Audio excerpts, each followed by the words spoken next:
A former Concord dev is doing what you would expect a former Concord dev to do, lashing out at gamers. He's calling them, quote, talentless freaks.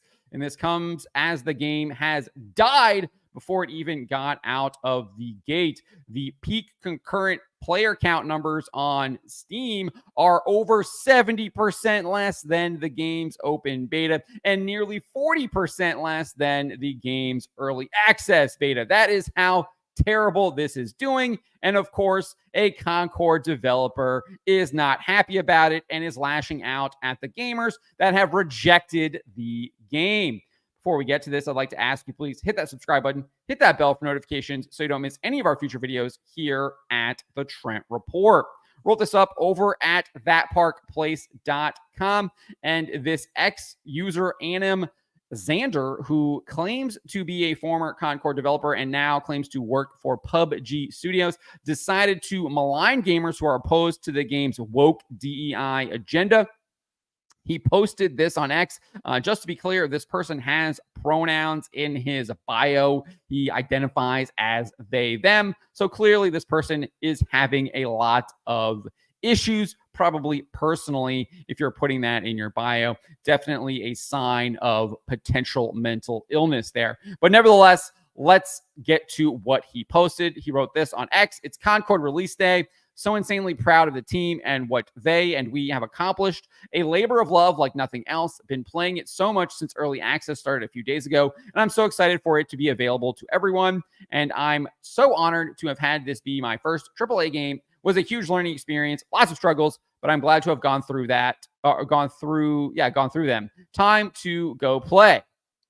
So nothing wrong with this. He's just talking about his work on the game and he's excited to play it, whatever.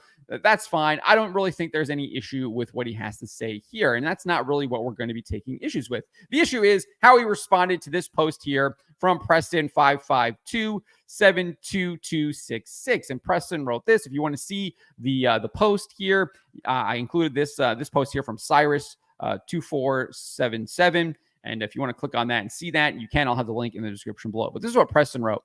I'm so sorry this has to be your first. I do not believe it is you or any of the other devs' fault that this game has performed so poorly. I can tell that a lot of effort was put into completing this game. It just came at the wrong time and genre. So I absolutely disagree with what Preston is saying here regarding that it's not any of the devs' fault. Clearly it is. They decided to include the pronouns. They decided to have the woke DEI character designs. They decided to make it an Overwatch clone. Those are all decisions that the developers made, and you can firmly put that on them. But again, this isn't really that terrible of a post. It's not attacking Anim Xander. It's not even really attacking the game at all. It's just almost being sympathetic, showing some empathy there. But in response to that, this is what Anim Xander posted. He has now since deleted it. Nevertheless, it is what is it? The Sarandon effect or whatever, where you delete something and more people now see it. Anyways, he posted this. I don't really care. It was a huge labor from a lot of insanely talented people making an awesome game. Why would I care about a bunch of talentless freaks hating on it? I'm sure having fun playing it, and I wouldn't trade it for anything. So there you go. Anim Xander, former Concord developer, describing anyone opposing the game as talentless freaks. And I think this obviously comes from an ideological standpoint, given the fact that he has the they, them in the pronouns, and the people criticizing this game, for the most part, have been criticizing it for its woke DEI designed characters, its pronouns in the game, the implication that they're going to be exploring potentially LGBTQ plus relationships with these characters in these weekly vignettes that the game has promised, on top of the fact that it is a Walmart branded clone. I think that's my favorite quote about this game from Dreamcast Guy.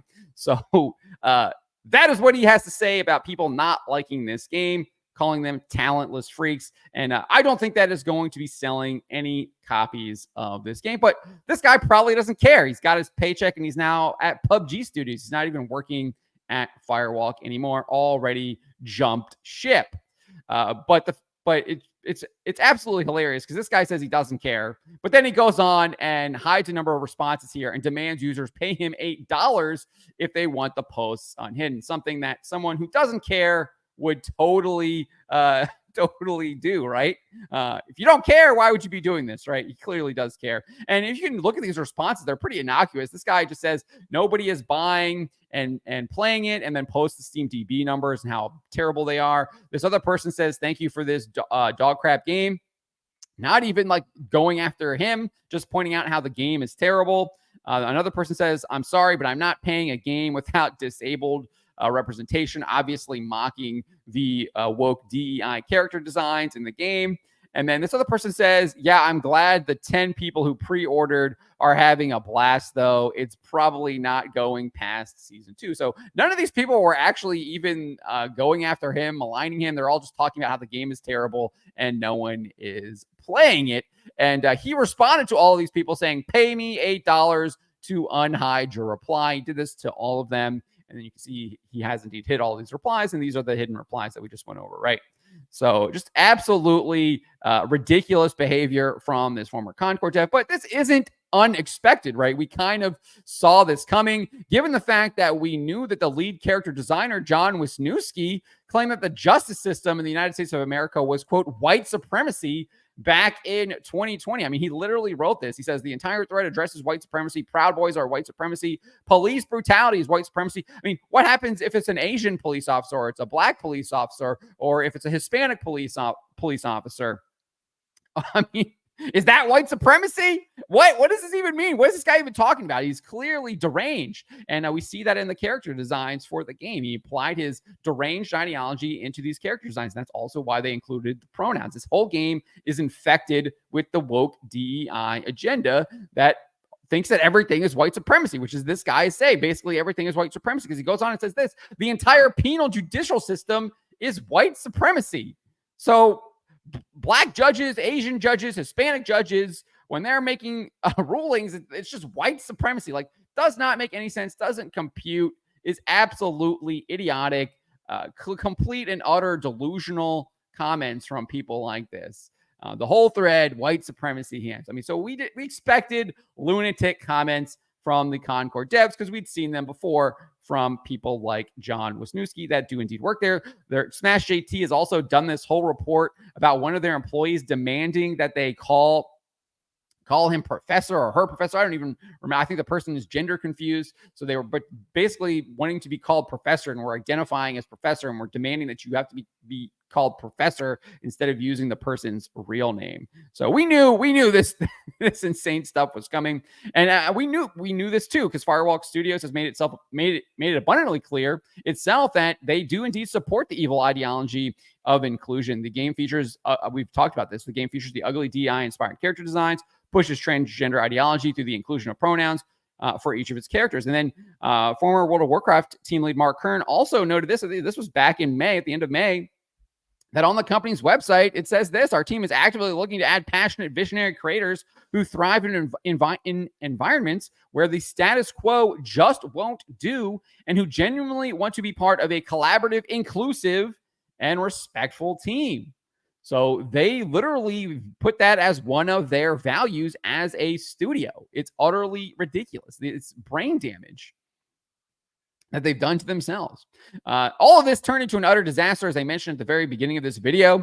The peak concurrent for this game, 697. When I took the screenshot, it was at 258. Let's take a look at what it's at right now. We'll refresh right here, 301. So still not even at half of its peak concurrent on a Saturday morning.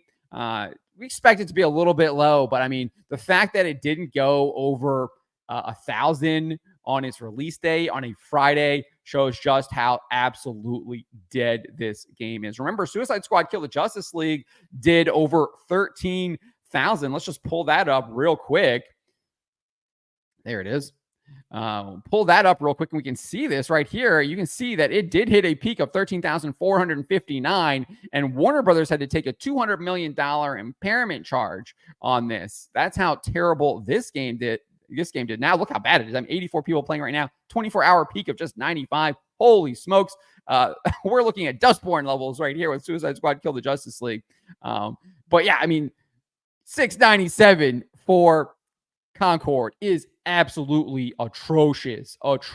This game is utterly toasted. It is cooked. and it got burned. It got burned.